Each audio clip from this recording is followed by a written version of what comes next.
Bien, pues me da mucho gusto que podamos estar aquí de nuevo y bueno, pues con algunos enfermitos por ahí que tenemos que orar para que Dios los guarde, para que Dios cuide sus tratamientos de salud y especialmente que los podamos volver a traer aquí, ¿no? Y que Dios nos guarde a nosotros como congregación. Y pues vamos a orar para que Dios bendiga y guíe estos dos estudios. Señor, te damos muchísimas gracias por este tiempo, porque podemos estar contigo.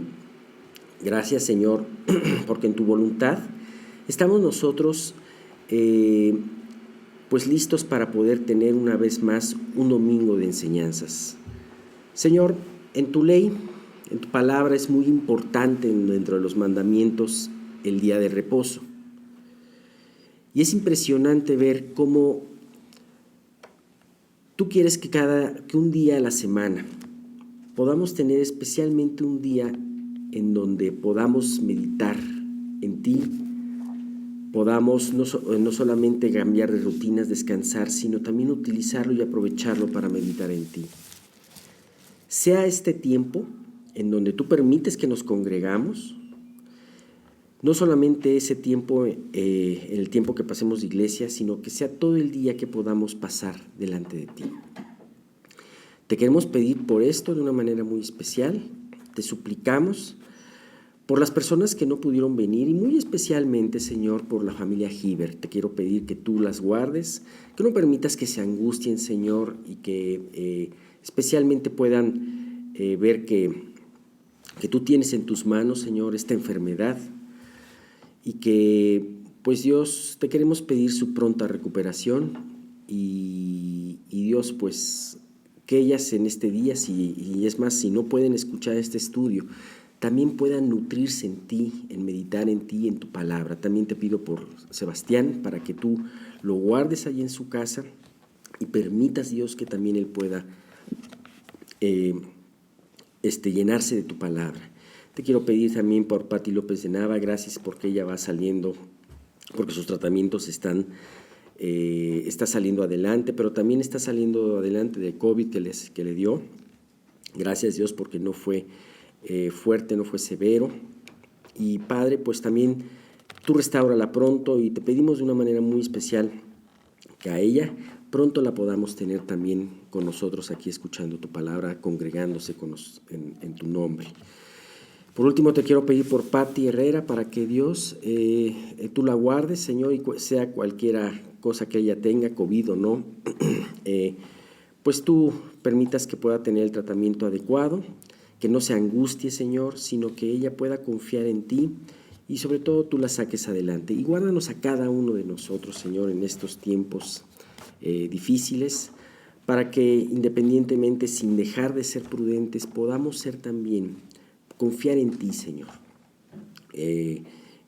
tener nuestra confianza puesta en ti y en lo que tú haces, y sabiendo, Dios, que todo este tiempo, tiempo en donde ha habido enfermedad, tiempo en donde ha habido crisis económica, tiempo de inseguridad, Señor, tiempo de muchas veces malas decisiones de gobierno, y no solamente el gobierno local, sino en general en el mundo. Pero todo esto tú lo tienes bajo control y sabemos que tú tienes un propósito. Ayúdanos a aprovechar este tiempo para vivir para ti, para servirte, y haz de nosotros, Señor, evangelistas, que podamos proclamar tu palabra delante de aquellos que necesitan escucharla. Te queremos pedir por todo esto en el nombre de tu Hijo Jesús. Amén. Pues seguimos de nuevo con este salmo. Vamos a seguir viendo la segunda parte de este salmo. Habíamos visto que estos 9 versículos que estamos viendo, del 3 al 11, habla específicamente de este valle de la prueba. Y creo que con la oración que acabo de poner, de que Dios nos guió, estamos hablando precisamente de este valle, un momento que hace un par de años, quizás un poco más, nunca pensamos que iba a suceder. Pero sin embargo, Dios en su voluntad como iglesia nos ha llevado también a pasar por este valle. Y bien, pues vamos a releer los versículos que estamos viendo y es del 3 al 11 y dice: porque mis días se han consumido como humo y mis huesos cual tizón están quemados. Mi corazón está herido y seco como la hierba, por lo cual me olvido de comer mi pan. Por la voz de mi gemido, mis huesos se han pegado a mi carne. Soy semejante al pelícano del desierto. Soy como el búho de las soledades. Velo y soy como el pájaro solitario sobre el tejado. Cada día me afrentan mis enemigos, los que contra mí se enfurecen. Se han conjurado contra mí, por lo cual yo como ceniza a manera de pan, y mi bebida mezclo con lágrimas, a causa de tu enojo y de tu ira, pues me alzaste y me has arrojado. Mis días son como sombra que se va, y me he secado como la hierba. Qué lamentación tan poética, ¿no? Me encanta especialmente el lenguaje figurativo que dice la palabra. Hay que tener mucho cuidado luego, porque muchas veces hay personas que interpretan ciertas cosas de la palabra como si fuera figurada cuando es algo histórico. Pero bueno, esto es poesía, lo que estamos viendo precisamente en el Salmo es poesía, y estas figuras nos ayudan mucho a entender lo que estaba sintiendo el salmista. Estamos hablando, como veíamos en la semana pasada, de una parte muy importante de esta oración. Estamos viendo una oración de lamento. ¿Y se acuerdan las partes que habíamos visto la anterior sesión acerca de cómo se hace cómo se estudia una oración de lamento, ¿no? Primero es evocar el nombre de Dios, como lo hizo aquí el salmista en los primeros 2 versículos. Dios, escúchame, aquí estoy delante de tu presencia. Después viene en sí esa parte que es la queja, el mismo lamento. Después viene la petición, que lo vamos a ver las próximas semanas. Y por último viene una reafirmación de tu confianza en lo que Dios hace. No nos gustan a nosotros las oraciones de lamento y a veces son difíciles de explicar, como también las oraciones de juicio. Y en la Biblia muchas veces hay pasajes en donde se habla de juicio como pasajes que se hablan de lamento. Yo creo que uno de los salmos más difíciles de explicar cuando lleguemos a él, espero que lleguemos algún día, es el Salmo 137. Léalo un día y me van a dar la razón. Y es un salmo de lamento, pero también es un salmo que habla de juicio. Y bueno, pero volviendo aquí a este salmo, es muy difícil ver luego esta lamentación. Sin embargo, es hermoso entenderlo como Dios quiere que lo entendamos y que lo entendamos en contexto. Vimos aquí precisamente que el salmista estaba describiendo un estado que lo tiene postrado. El salmista no quería enojarse con Dios, simple y sencillamente preguntar a Dios qué estaba pasando. Simple y sencillamente derramar su alma, lo que él tenía. Muchas veces nosotros tendemos a ser superficiales y no es sino a través de las pruebas, las enfermedades, las aflicciones, cuando Dios nos enfrenta a lo que tenemos realmente en nuestro corazón y nos lleva a ser sinceros con Él. Muchas veces podemos aún hasta decirle, como decimos a las otras personas, sí, oye, ¿cómo estás? Y tenemos como un eslogan, bien, gracias, ¿y tú? Es más, decimos el bien, gracias muy rápido y luego lo volteamos, ¿y tú? Y muchas veces lo decimos de una manera superficial y a veces podemos llegar delante de Dios con una oración rutinaria, haciendo lo mismo y cumpliendo lo que nos han enseñado. Pero no es en el momento, sino en el momento de la prueba en donde tú te sinceras con Dios y si Dios nos está diciendo, tú tienes la oportunidad de decirme lo que sientes, el pesar que tú tienes. Si tienes algún problema, ven, yo como amigo te voy a escuchar. Eso es algo muy hermoso, ¿no? Job tuvo esta situación vemos que este salmista tuvo una situación muy parecida a la de Job, y vemos que dice, habla de ello, de enfermedad, como lo vemos en estos 9 versículos, habla de enfermedad, que ya la vimos la semana pasada. También habla del abandono de sus amigos y de sus seres queridos, la persecución de los enemigos y una conciencia de que Dios está castigándolo. En todo esto, él habla de su sentir. Fíjate, me siento mal por mi enfermedad, me siento mal porque mis amigos me han abandonado, me siento mal porque mis enemigos me están persiguiendo, pero especialmente me siento mal porque siento que tú estás castigándome, Dios. El versículo 10 es uno de los versículos más difíciles de interpretar porque parece un reclamo. Velo, dice: a causa de tu enojo y de tu ira, pues me alzaste y me has arrojado. O sea, no solamente está diciéndole: Dios, estás permitiendo que me pase esto, sino Dios, tú mismo me estás propinando una golpiza de aquellas, ¿no? Ahora, tú puedes decir: ¿por qué el salmista dice esto? Aparentemente el salmista está perdiendo la fe, o aparentemente el salmista está reclamándole y está siendo irreverente delante de Dios. No, el salmista con fe está trayéndole a Dios lo que él está en su corazón.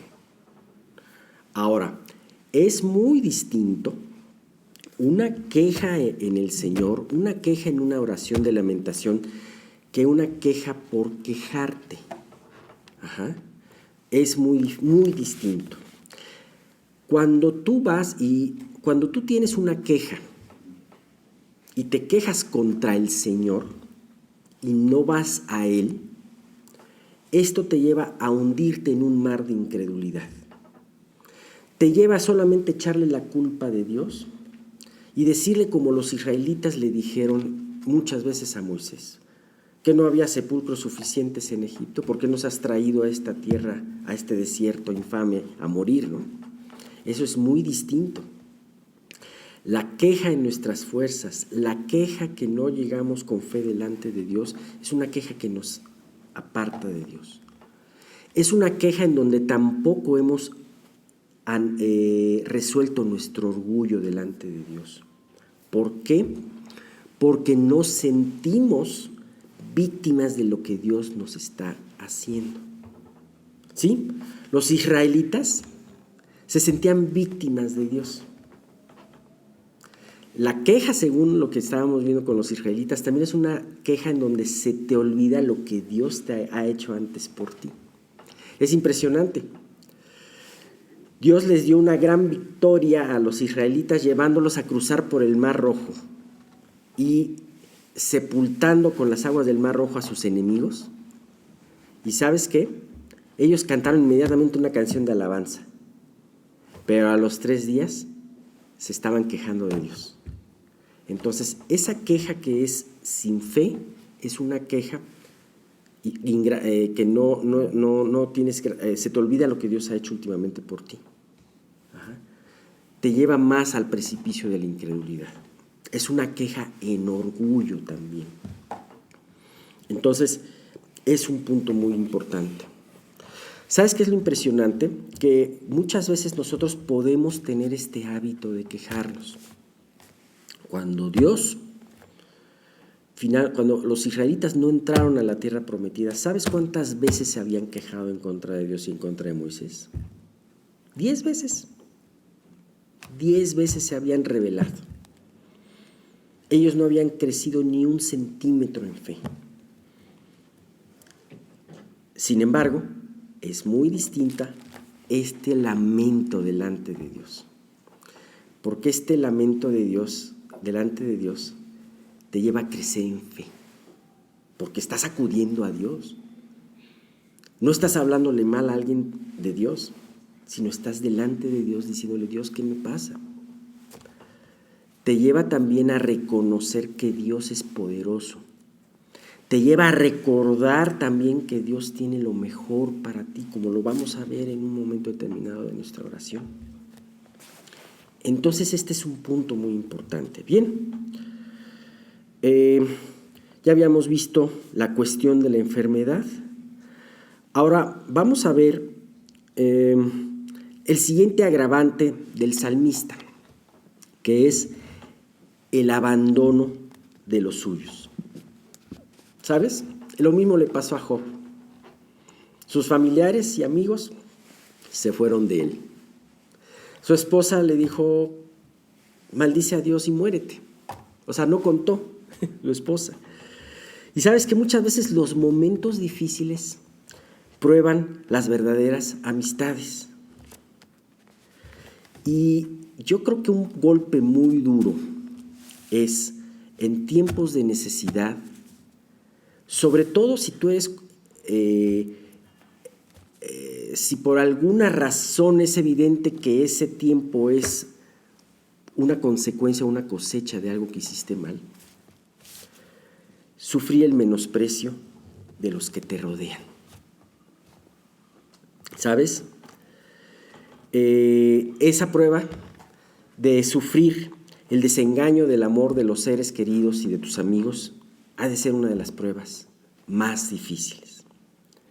Sin embargo, aún en esta situación crítica, Dios quiere hacerte saber que Él está a tu lado. La paciencia y la fidelidad de Dios contrastan de una manera impresionante con la infidelidad del hombre. Sí, las pruebas nos sirven para saber quién es Dios.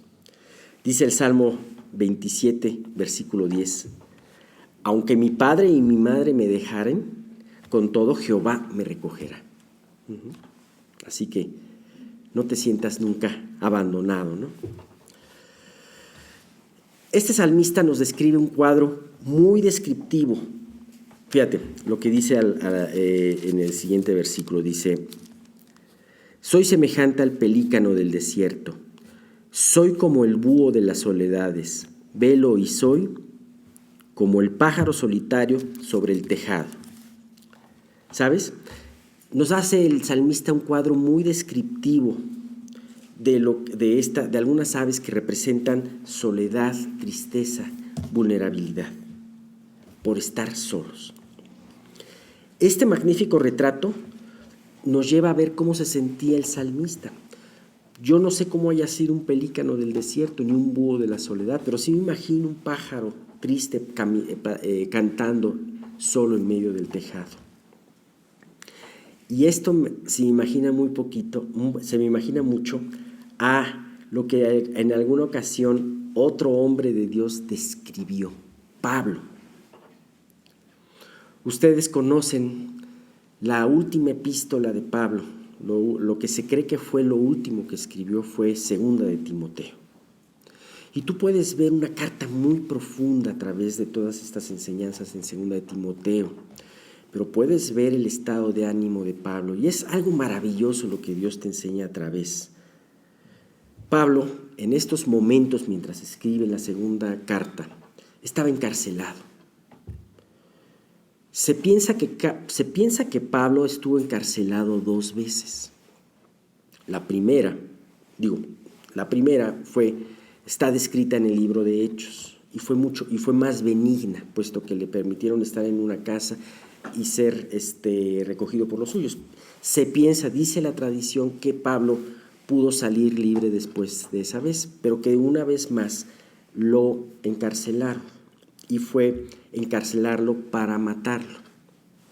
Y se piensa que en esa ocasión fue cuando escribió Segunda de Timoteo.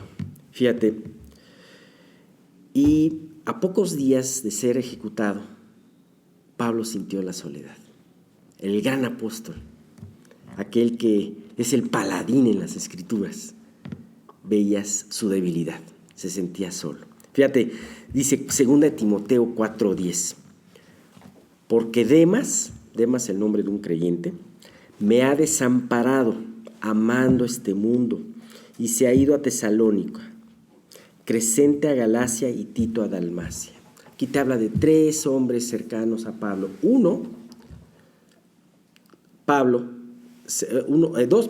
Dos de ellos se fueron a otros lados porque probablemente el trabajo para el Señor tuvo que llevarlos a esos lugares. Pero lo más triste de esto es que uno de ellos, Demas, se apartó y dejó a Pablo. Luego, 2 Timoteo 4, 16, 17, Pablo enfrentó la furia de sus enemigos, como vamos a ver en el Salmo, pero lo enfrentó solo, sin ningún amigo suyo. Dice, en mi primera defensa, ninguno estuvo a mi lado, sino que todos me desampararon.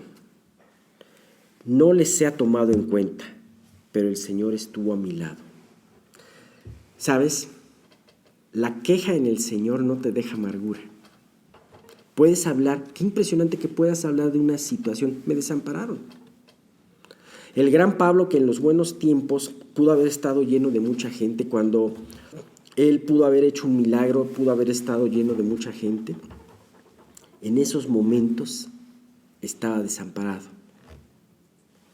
Y ninguno. Y dice, Señor, no se les ha tomado en cuenta. Cuando tú dices, cuando Pablo decía esto, no se les ha tomado en cuenta, no solamente le pedía a Dios que no se lo tomara en cuenta, sino que también por él mismo no se lo tomaba en cuenta. ¿No se te hace muy parecido esta figura de Pablo a la figura de nuestro Señor Jesús? Cuando nuestro Dios, también un día lo abandonaron sus amigos. Lo llenaban de multitudes y hasta sus discípulos estaban cerca de él. Pero lo atraparon y hasta su más fiel seguidor lo siguió de lejos y lo negó.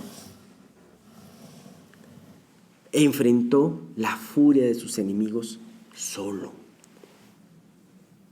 Enfrentó la cruz solo. Qué impresionante. Y así como dijo Pablo, Jesús dijo, perdónanos, Padre, porque no saben lo que hacen. Para tú pedirle algo así a Dios con un enemigo, es porque tú también ya lo perdonaste. Qué impresionante es que aún la queja no te pueda llevar a amargarte. El lamento en fe te lleva a depositar tu corazón delante de Dios, que es el mejor lugar donde puede estar depositado y es en donde no vas a guardar amargura. Porque ¿sabes qué? Pablo se dio cuenta que aunque los demás lo abandonaron, dice, pero el Señor estuvo a mi lado. Qué impresionante, ¿no? Y bien, y dice, todavía no termina el versículo, es que estaban. Y me dio fuerzas para que por mí fuese cumplida la predicación y que todos los gentiles oyesen. Así fui librado de la boca del león. Esto que pasó Pablo no solamente lo llevó a no guardar resentimiento contra los que lo abandonaron, sino a reconocer que Dios le dio fuerza y que además a través de esta prueba Dios cumplió el propósito para el cual él estaba llamado. ¿Y sabes? En esta misma carta de 2 de Timoteo, Pablo nos deja, aunque nos dejó ver su tristeza, también en la misma carta dio un contundente grito de triunfo. En 2 de Timoteo, capítulo 4, versículos 7 al 8, Pablo resume así su vida. He peleado la buena batalla, he acabado la carrera, he guardado la fe. Por lo demás me está guardada la corona de justicia, la cual me dará el Señor juez justo en aquel día, y no solo a mí, sino a todos los que aman su venida. Así que a Pablo lo dejaron solo, pero descubrió en esa soledad a su Señor y además resumió su vida así: he peleado la buena batalla y he acabado la carrera. Ojalá que todos los que estemos aquí podamos decir estas mismas palabras que Pablo. Bien, la tercera agravante viene como contraparte de ser abandonado por amigos, y es que los enemigos te ataquen. A Jesús lo abandonaron sus amigos y se quedó solo delante de sus enemigos. También le pasó esto a Pablo, a Esteban también. Sin embargo, esas son tres persecuciones muy fuertes. Y nosotros en nuestra vida no necesitamos tener esas persecuciones tan fuertes para que sean difíciles. La misma crítica o la falta de empatía de los demás pueden ser una prueba y un momento doloroso en tu vida en medio de la prueba. ¿Sabes? Antes de juzgar a una persona en su prueba y decir, esto pasa por esto, pídele a Dios que te haga entender esa situación en la vida de la persona, que puedas tú tener empatía. No hay nada mejor que eso, porque aúnale a la prueba, que además, el ver que los demás murmuren atrás de ti y que además te vean pasar y muevan la cabeza y digan, pues lo que pasa es que nos ha entregado, ¿no? Sí, pues lo que pasa es que, pues cómo ha de vivir afuera de aquí, ¿no? A veces es importante ponernos en los zapatos. Los amigos de Job hicieron una parte muy bien. Los amigos de Job llegaron, fueron los únicos que pudieron llegar delante de Job. Vinieron de lejos y llegaron con toda la actitud de consolarlo. Es más, qué mejor prueba de amistad que el visitarle y afligirse al verlo, porque cuando ellos vieron a Job, se rasgaron las vestiduras y se pusieron ceniza. Sin embargo, se convirtieron en sus enemigos cuando lo juzgaron duramente al oír sus palabras de dolor. ¿Qué hubieras hecho tú? Muchas veces somos muy rápidos para juzgar y exhortar y somos lentos para escuchar y acompañar en el dolor y escuchar con paciencia. Así que no solamente los amigos lo abandonan, sino también sus enemigos se voltearon contra él. Ahora, lo terrible es que muchas veces, como veíamos en el punto de Job, esos enemigos eran los anteriores amigos, ¿no? Ahora, volviendo del lado del salmista, el vivir esa persecución de los enemigos también tiene un grado en la voluntad de Dios, que es aumentar tu fe y hacerte crecer en paciencia. ¿Sabes? En paciencia y en perdón. Cuando David pasaba uno de sus momentos más oscuros en su vida, bueno, él tenía gente que lo acompañaba y lo apoyaba, pero sin duda alguna fue uno de sus momentos más oscuros cuando Absalón, su propio hijo, lo estaba persiguiendo. Y estando en ese momento, huyendo, como prófugo de la justicia, llegó un hombre que ni la tenía ni la debía y empezó a maldecirlo. Y ve las palabras que dijo David de esto. Se notó un trabajo de Dios profundo en su corazón. Esto está en 2 Samuel 16, del 10 al 12. Y el rey respondió, ¿qué tengo yo con vosotros, hijos de Sarbia? Si él así maldice, es porque Jehová le ha dicho que maldiga a David. ¿Quién pues le dirá, por qué lo haces así? Y David dijo a Abisai a todos sus siervos, he aquí, mi hijo que ha salido de mis entrañas acecha mi vida. ¿Cuánto más ahora un hijo de Benjamín? Dejadle que maldiga, pues Jehová se lo ha dicho. Quizás mirará Jehová mi aflicción y me dará Jehová bien por sus maldiciones de hoy. Así que en ese momento muy difícil, David dijo, si él me maldice es porque Dios está trabajando en mi vida. Y esto nos lleva a la parte más difícil, pero más profunda de este salmo, en ese versículo 10, en donde dice, a causa de tu enojo y de tu ira, pues me alzaste y me has arrojado. Llegamos a la parte más oscura de este valle. cuando el salmista reconoce que Dios lo está castigando. A veces es fuerte, en medio de la prueba, saber que además tú tienes un grado de culpabilidad. Y eso es muy duro. Sin embargo, lo mejor es expresarlo delante de Dios. Cuando tú de repente te estás enfrentando a una serie de consecuencias, pero lejos de justificarte, entonces estás empezando a decir, es que Dios está trayendo esto. Ahora, si tú en fe estás reconociendo que Dios está trayendo algo a tu vida, entonces el siguiente paso es reconocer que tú lo merecías. ¿Sabes? En la primera parte del Salmo, el salmista reconocía un poco esto y decía, es que no escondas tu rostro de mí. Y ahora claramente Dios le está diciendo, el salmista le está diciendo, a causa de tu enojo y de tu ira.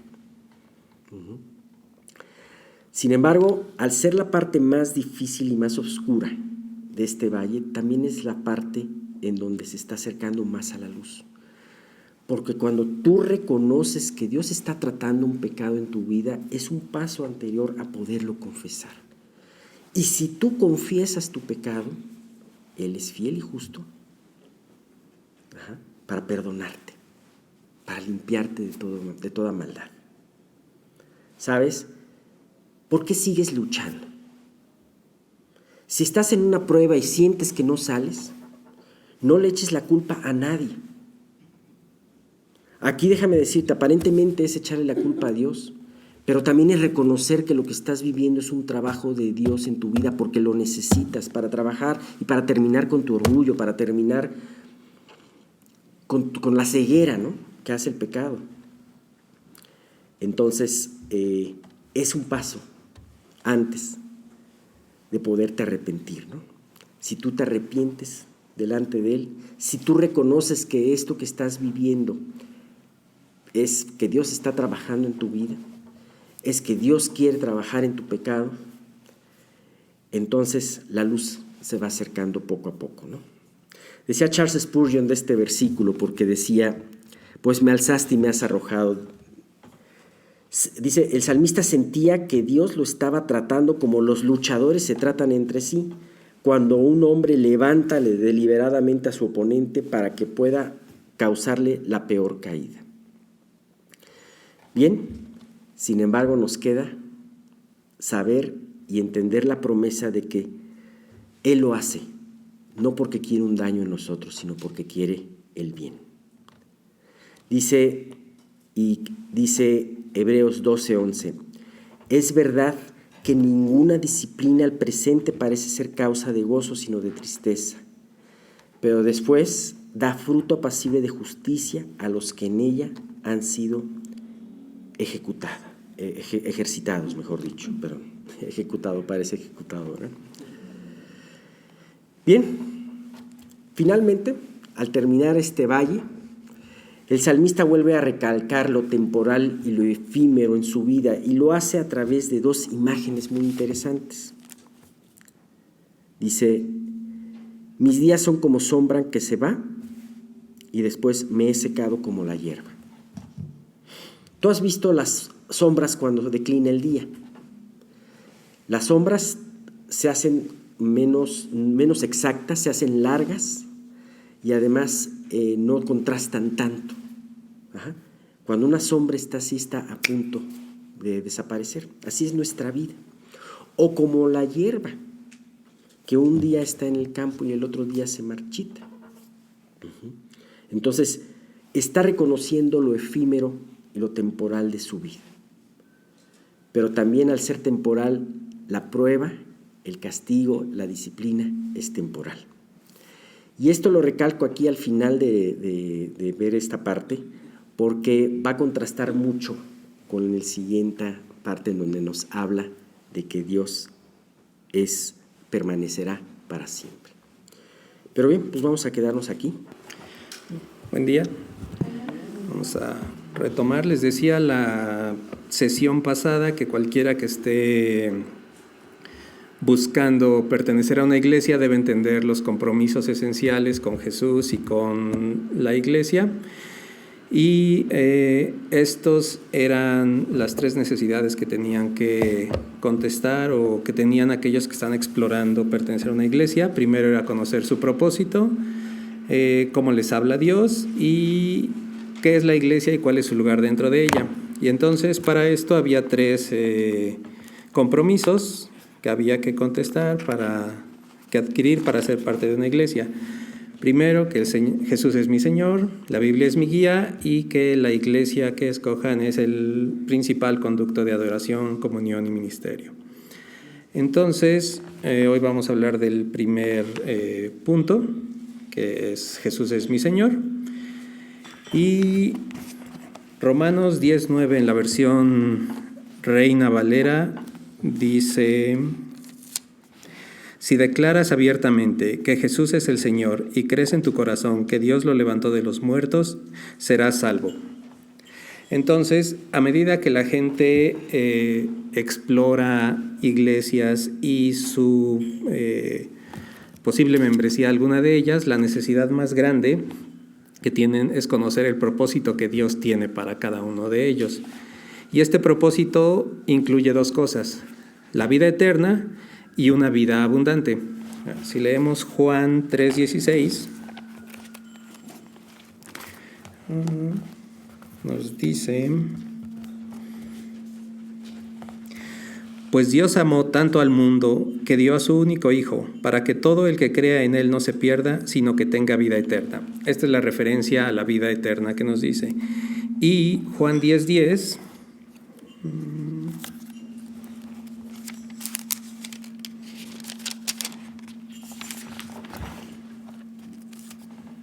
nos dice: el propósito del ladrón es robar y matar y destruir. Mi propósito es darles una vida plena y abundante. Entonces vemos que los dos propósitos son tener una vida eterna y una vida abundante. Creo que se oye un poco viciado, ¿verdad?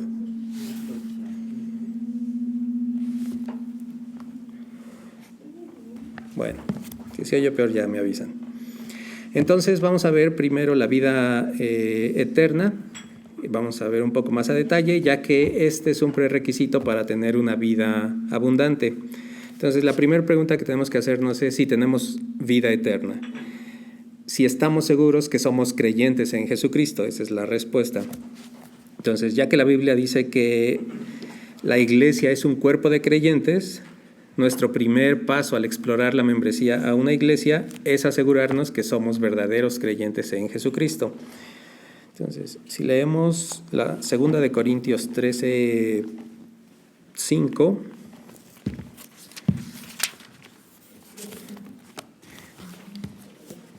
dice: examínense para saber si su fe es genuina. Pruébense a sí mismos. Sin duda saben que Jesucristo está entre ustedes. De no ser así, ustedes han reprobado el examen de la fe genuina. Entonces vemos que es importante que tengamos esta examinación o autoexaminación acerca de nuestra fe. Entonces Dios quiere que estemos seguros si somos o no somos cristianos y vamos a ir al cielo. No quiere que estemos dudando o preocupándonos de este punto. Es la pregunta que tenemos que hacernos. ¿Eres cristiano? Veamos otro versículo y después hagamos una pequeña prueba. Primera de Juan 5, del 11 al 13, dice: y este es el testimonio que Dios ha dado. Él nos dio vida eterna y esa vida está en su Hijo. El que tiene al Hijo tiene la vida. El que no tiene al Hijo de Dios no tiene la vida. Les he escrito estas cosas a ustedes que creen en el nombre del Hijo de Dios para que sepan que tienen vida eterna. Es muy claro aquí que los que creemos en Jesús tenemos vida eterna y no tenemos que estar dudando o preguntándonos esta cosa. Entonces, en base a estos pasajes, ¿cuál es la respuesta correcta? ¿Nunca puedo estar seguro de sí o no tengo vida eterna? Es claro que esa no es la respuesta. ¿La gente solo puede esperar tener vida eterna? ¿Dios quiere que estemos seguros cuando tenemos vida eterna? ¿La vida eterna se basa en qué tan bueno soy en mi vida? ¿O la vida eterna está determinada por sí o no tengo a Jesús en mi vida? Entonces, todos los que creemos en Jesús sabemos que una vez que creemos en Él, tenemos vida eterna y tenemos salvación. Y Dios quiere que sepamos que tenemos esta vida eterna, que la tenemos asegurada. Él no desea que nos estemos preguntando a cada rato si o no la tenemos, o que estemos dudando acerca de este principio. Pero ¿sabes por qué no podemos estar seguros o por qué tenemos esta duda sembrada? Es porque esto no está determinado por lo que nosotros hacemos, sino por lo que Dios ha hecho por nosotros, los que creemos. Entonces es importante que tengamos este principio claro, que no depende de lo que nosotros hagamos, sino de lo que Dios hizo por nosotros al momento de morir por nuestra salvación, que es lo que determina nuestra vida eterna. Entonces, todos los que ya somos salvos o creemos en esta salvación dada por Dios, sabemos que nos vamos a ir al cielo, que tenemos vida eterna basada en Dios y que esta es basada en la fe en Jesús. Entonces, eso es algo de lo que tenemos que estar seguros hoy. Tenemos vida eterna basada en Jesús. Entonces, retomando esta parte de las preguntas y considerando que Jesús es el Señor, ¿qué significa tener al Hijo? Hay varias maneras de describirlo y una versión resumida que nos da es Romanos 10:9, que nos dice lo que debe hacer una persona para salvarse o para volverse cristiano, en resumen. 1. Confesar con tu boca que Jesús es el Señor. ¿Qué significa esto? ¿Por qué es importante la confesión? Declarar que Jesús es el Señor significa hacerlo jefe de nuestras vidas, significa hacerlo el rector. Involucra un cambio de vida o una vuelta en la dirección que tenemos en nuestras vidas. Entonces, nosotros debemos determinar dar vuelta del pecado y caminar hacia Dios. Y una palabra que se usa frecuentemente a lo largo de la Biblia es arrepentimiento para describir este proceso. Y el segundo punto es creer en nuestro corazón que Dios se levantó de entre los muertos. ¿Qué significa creer en nuestro corazón? ¿O cuál es el significado de creer en la resurrección? Para volvernos cristianos debemos creer en esta resurrección milagrosa, en este levantamiento de los muertos, muerte de salvación y gloriosa victoria sobre la muerte. Entonces, esto es lo que nos determina creer en nuestro corazón que se levantó de entre los muertos. Entonces, la pregunta que tenemos que hacernos es si nos hemos arrepentido de nuestros pecados. ¿Realmente creemos en la vida, la muerte y la resurrección de Jesucristo? ¿Hemos declarado a Jesús el Señor de nuestra vida? Y si lo hemos hecho, hemos sido declarados por Dios como sus hijos. Eso es algo que debemos tener muy claro todo el tiempo. No depende de nuestros sentimientos, no depende de nada que hagamos, sino simplemente de nuestra fe en Jesús. Eso es lo que determina esto.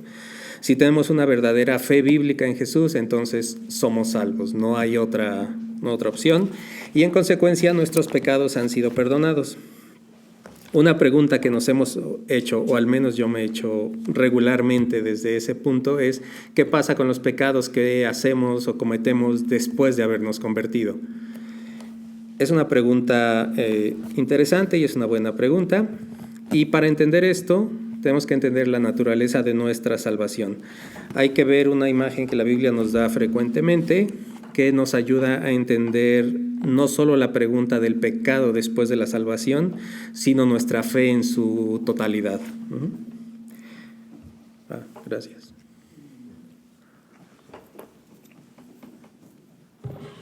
Algo que hemos oído y leído muchas veces es que la Biblia llama a la iglesia la novia de Jesucristo. Entonces, podemos comparar nuestra salvación con el matrimonio. Hay un periodo previo de citas donde todo es bueno, ustedes lo han pasado. Pero es el periodo que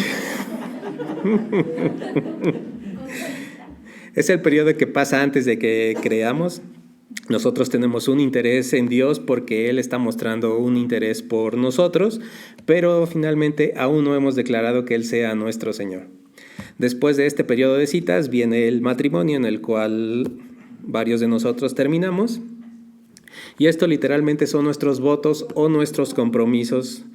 Y esto es lo que hace real el matrimonio, no el papel que nos dan, que nos dice esto es, ahora son marido y mujer, sino los compromisos que hacemos uno con otro y en este caso el compromiso que hacemos con Dios. Y aquí dos características importantes de estos votos del matrimonio que son importantes en ambos casos, en el matrimonio y en la fe, es uno, que son públicamente anunciados, es decir, nosotros hacemos el compromiso público con nuestra pareja o acerca de nuestra fe. Y la segunda es que son dichos con sinceridad. O sea, nadie en su matrimonio o cuando se convierte lo dice simplemente por un compromiso social. O sea, es algo que en ese momento se siente. Entonces, acerca de esta pregunta que hicimos acerca de los pecados cometidos después de que nos convertimos, aquellos que son casados pueden pensar en esto acerca de sus votos del matrimonio. Seguramente todos hicimos en algún sentido votos para amar, honrar, atesorar nuestra pareja y nuestra relación. Pero ¿ha habido algún momento en el que después de hacer esos votos fallaron o fallamos para vivir a estos estándares que nos pusimos? Seguramente sí, en algún momento siempre pasa. ¿Y esto llevó a que se disolviera su matrimonio o se acabara? Obviamente no, siempre hay maneras de solucionarlo. Entonces, si realmente sintieron los votos cuando los publicaron en su matrimonio, entonces cuando no vivieron de acuerdo a ellos, esto les debió ocasionar dos sentimientos. Primero, un arrepentimiento. Cuando pasó esto, dijeron algo en el sentido de lo siento, etcétera. Y después hicieron un nuevo compromiso. O sea, trataré de hacerlo mejor la próxima vez o trataré de que no pase, etcétera. Entonces, cuando pecamos, tiene el mismo compromiso. Aún somos cristianos, pero nuestra promesa, la promesa que hicimos cuando decidimos que Jesús fuera nuestro Salvador, nos debe traer de vuelta a este compromiso inicial. O sea, un pecado no va a hacer que abandonemos nuestra fe. El saber que cometimos un pecado debe llevarnos de vuelta a Jesucristo, a nuestra fe y a nuestro compromiso con Él. Y entonces, este compromiso nos ayuda a mantenernos con Él. O sea, el compromiso que hicimos es el que nos lleva de vuelta y sabemos que nosotros no tenemos que hacerlo por nuestra cuenta. O sea, es a través de Jesús que tenemos este regreso a nuestro compromiso inicial y nuestra fe continúa. Y el bautizo, continuando con esta similitud con el matrimonio, entonces es finalmente el anillo de compromiso. El bautizo es un mandamiento de Jesús como un símbolo de nuestra fe en 3 niveles. Primero, vamos a ver la primera de Pedro 3:21, que dice: el agua del diluvio simboliza el bautismo que ahora los salva a ustedes, no por quitarles la suciedad del cuerpo, sino porque responden a Dios con una conciencia limpia, y es eficaz por la resurrección de Jesucristo. Esto nos indica que el bautizo simboliza lavar nuestros pecados. El segundo símbolo está en Romanos 6:34.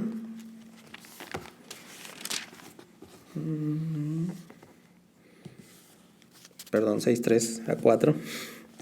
Y dice: ¿o acaso olvidaron que cuando fuimos unidos a Cristo Jesús en el bautismo, nos unimos a Él en su muerte?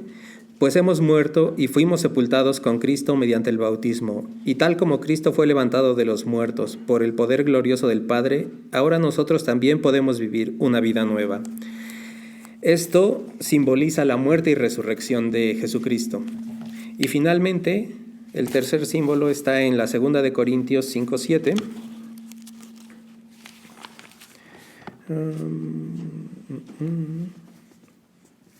Que dice 5:17, perdón. Esto significa que todo el que pertenece a Cristo se ha convertido en una persona nueva. La vida antigua ha pasado, una nueva vida ha comenzado. Esto simboliza nuestra nueva vida a través de Jesucristo. Entonces, como les digo, el bautismo simboliza nuestra fe en estos niveles. lavar nuestros pecados, la muerte y resurrección de Jesucristo y nuestra nueva vida a través de Jesucristo. Por lo tanto, el bautismo es una inmersión de creyentes. Esto nos lleva a hacer estas preguntas. ¿Dónde estamos espiritualmente antes y dónde estamos ahora? Estas son las preguntas que debemos considerar esta semana a medida que exploramos nuestra relación con Dios. Allá atrás en la mesita de los diezmos les dejé las hojas, a lo mejor algunos ya tomaron, si no, ahí está lo que está propuesto para hacer cada día. Y bueno, esto nos definió que tenemos vida eterna. Ahora continuemos con la segunda parte que les dije, que es una vida abundante, que esto define básicamente cuál es el propósito. Entonces ya dijimos que el propósito es que tengamos esta vida eterna y vida abundante. Y vamos a tratar de ser un poco más prácticos para ver cuál es el propósito de Dios con respecto a la abundancia acerca de nosotros como individuos y como creyentes que nos reunimos para formar una iglesia. ¿Sabemos cuál es el plan y propósito que Dios tiene para nuestra vida? Como todo lo que hemos visto, sabemos que parte del plan son partes específicas o individuales para cada persona, y hay partes también que son comunes o es el propósito general que tiene para todos los creyentes y para toda la iglesia. Entonces, en este versículo,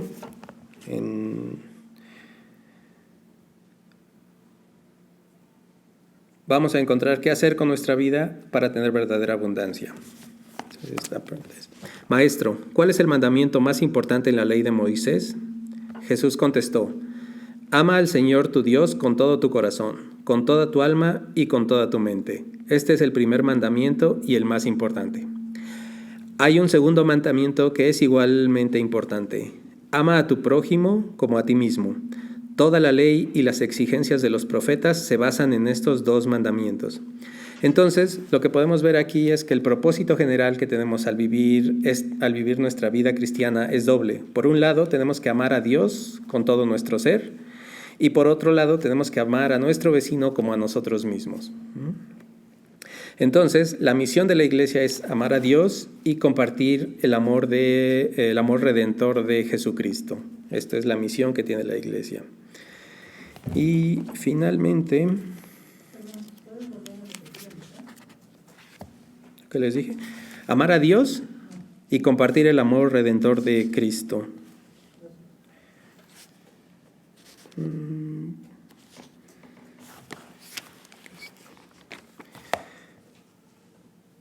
Juan 17:3 dice: y la manera de tener vida eterna es conocerte a ti, el único Dios verdadero, y a Jesucristo, a quien tú enviaste a la tierra. Entonces, de acuerdo a este versículo, ¿cuál es la esencia de la vida eterna? La respuesta es muy clara y lo hemos visto a lo largo de la Biblia, es conocer a Dios. La vida eterna es conocer a Dios. Y para conocer a Dios utilizamos varias herramientas, como la Biblia, la oración y la iglesia principalmente. Entonces, este estudio es cortito, ya terminamos. Entonces, conocimos con cuál es el propósito que tenemos en la iglesia. La próxima semana vamos a hablar cómo nos habla Dios en esta época y cómo estos versículos nos sugieren, que es la Biblia principalmente la manera en que nos habla, pero lo vamos a ver con más a detalle. Y entonces ahí atrás están las hojas que les dije, donde viene qué hacer cada día, que es básicamente lo que les había dicho, leer algunos versículos y meditar al respecto. No vamos a hablar la próxima semana de ellos, no es una tarea para examen, pero es para que mediten en su corazón y para que tengan presente estos principios.